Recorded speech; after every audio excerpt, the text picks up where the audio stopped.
இப்படி வருஷப்பருப்பு தமிழ் வருஷப்பருப்பு இன்றைக்கி ஸ்வீட் எதாவது செய்யலாம்னு சொல்லி தீர்மானம் பண்ணியிருக்கேன்.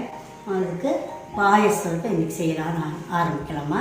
அதுக்கு வேணுன்றதெல்லாம் என்ன எப்படி செய்யணும்னு நான் உங்களுக்கு சொல்லித்தரேன். ஃபஸ்ட்டு கொஞ்சம் சிம்பிளாகவும் சின்னதாகவும் வீட்டில் இருக்க மாதிரி இருக்கிற பொருள்களை வச்சு செய்கிற மாதிரி உங்களுக்கு புரிகிற மாதிரி சொல்கிறேன். போக போக வேறு வெரைட்டியாக சொல்லி இப்போ நான் பாயசத்துக்கு தேவையான பொருளாக சொல்கிறேன். ஜவ்வரிசி ஒரு சின்ன கப்பு, சேமியா அதை விட கொஞ்சம் பெரிய கப்பில் ஒரு கப்பு எடுத்துருக்கேன்,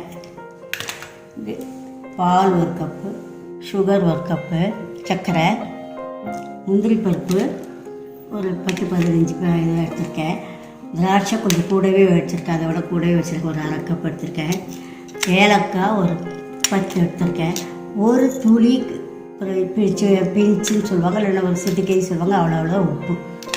இதான் தேவையான பொருட்கள்.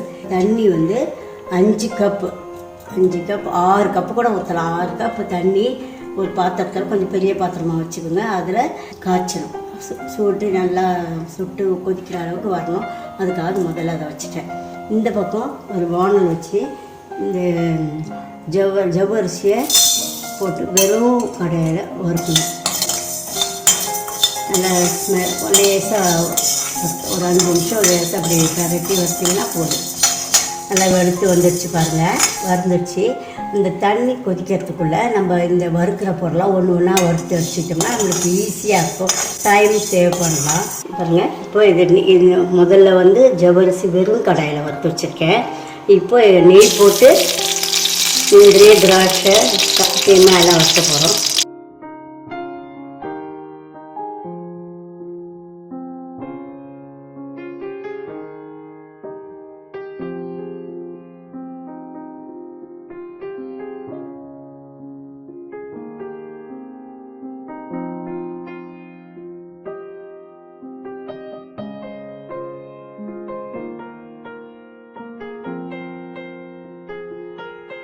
நெய்யிலே சேமியா போட்டுக்கலாம். இந்த இரும்பு கடாயின்றதால நல்லா சூடு ஏறிடும். நீங்கள் ரொம்ப நேரம்லாம் வேலை செய்யணும்னு அவசியம் இல்லை, சீக்கிரமாக அதில் வேலை ஆகும். அதே போல் அப்போல்லாம் மண் அடுப்பில் கட்டை வச்சு வேரிச்சு சமையல் செய்வாங்க. அதனால ரொம்ப சீக்கிரமாக எவ்வளோ பெரிய பேருக்கு சமைக்கிறதுனாலும் சீக்கிரமாக சமைச்சிடலாம்.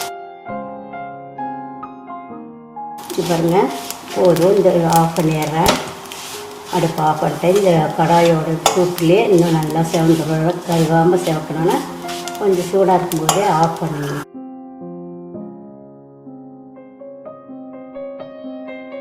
பாருங்க, தண்ணி கொதி வந்துச்சு. அதுக்குள்ளே நம்மள எல்லாத்தையும் வறுத்து முடிச்சாச்சு.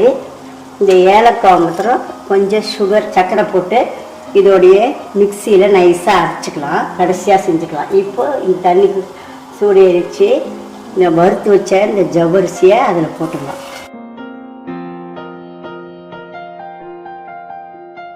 கரண்டி வச்சு கிண்டி கேட்கணும். ஒரு 2 மினிட்ஸ் விடணும், இல்லைன்னா ஒட்டிக்கும், அது ஒன்றோட ஒன்று ஒட்டிக்கும். இது வேகத்துக்கு ஒரு 5 மினிட்ஸ்க்கு மேலே ஆகுமா. விட்டுருங்க, நல்லா வேகட்டும். அப்பப்போ கிண்டி மாத்திரம் விடுங்க. நல்லா பாதி இது வெந்துடுச்சு. இன்னும் கொஞ்சம் வேகணும். இது வெந்துடுச்சா இல்லையான்னு எப்படி பார்க்கணுன்னா, இப்படி எடுத்திங்கன்னா ஜவ்வரிசியை அப்படி நைலான் மாதிரி ஆகணும். இது இதுக்கு வெள்ளையாக இருக்கிறதுனால இன்னும் வேகலை. இன்னும் சரியாக இருக்குது. அப்புறம் சேமியா போட்டு பால் ஊற்றி எல்லாம் பண்ணி இறக்கும்போது கரெக்டாக வந்துடும். இன்னும் ரொம்ப குழைய வச்சிங்கன்னா குழநாயிடும், சரியாக இருக்காது. இது கரெக்டாக இருக்குது. இப்போ இதில் நான் சேமியா போட போகிறேன். அந்த கடாயில் அப்படியே அந்த வச்சுருந்த அந்த சூட்லேயே நல்லா செவந்துடுச்சு. அது அப்படியே இதில் போடணும்.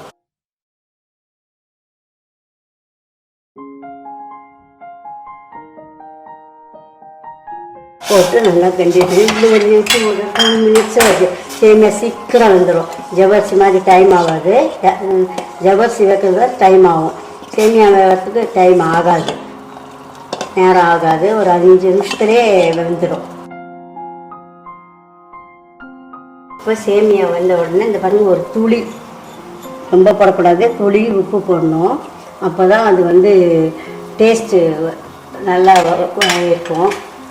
அந்த நம்ம போடுற சர்க்கரையோ இனிப்போட தன்மையை சொல்லு உப்பு போடணும். பாருங்கள் நல்லா கொதிச்சு வந்துச்சு, நல்லா வெந்துடுச்சு. இப்போ இந்த சக்கரை ஒரு கப் வச்சுருந்தாலே அது போட்டுடலாம். சேமியா ஜவ்வரிசி எல்லாம் வெந்துடுச்சு, நல்லா கொதி வருது. இப்போது நம்ம நெய்யில் வறுத்து வச்சாலே திராட்சை வருது. இது பாருங்கள் முந்திரி பருப்பு.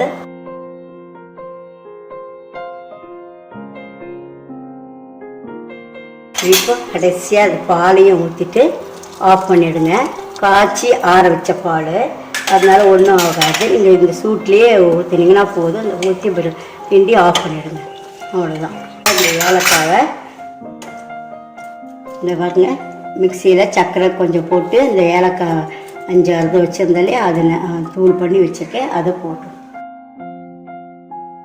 இப்போ இது நீங்கள் பார்க்கலாம், இது எல்லாம் முடிஞ்சிடுச்சு, செஞ்சாச்சு பாயசம். இது பாருங்கள் எல்லாம் வந்துச்சு. இந்த பாயசத்தோட சூடு அதுலேயே நீங்கள் தண்ணியாக இருக்குன்னு நினைக்கலாம், அப்படியே ஆறு கட்டியாக வந்துடும்.